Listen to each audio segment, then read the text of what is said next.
So I just finished reading the book of Elon, and it's funny because as I was reading it, he became the world's first trillionaire after SpaceX's IPO. So here are 3 ways that he thinks that you can steal for yourself. The first is to think like a physicist, using something called first principles thinking. Instead of copying what everyone else does, you break a problem down to what's fundamentally true, then build up from there. Take batteries for example.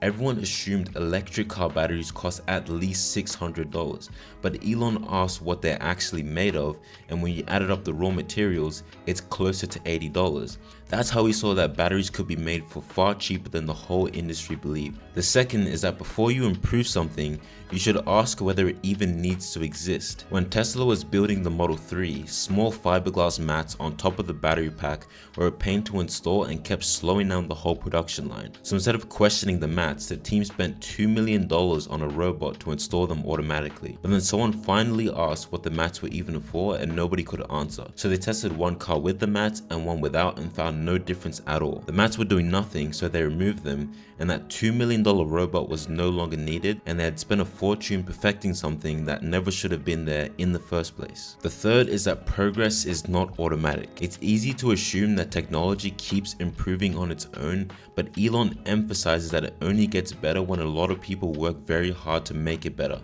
and the moment they stop, it slides backwards. Take space travel for example. In 1969, America landed people on the moon, but years later, once the space shuttle was retired, America could no longer launch astronauts on its own and had to rely on Russia to carry them into space for almost 10 years. Elon calls this entropy, the idea that things fall apart unless people keep working to hold them together. It also reminds me of a quote from Steve Jobs where he says that everything around you was built by people no smarter than you. So if you have an idea for the future, don't wait for permission. Take the risk and go build it.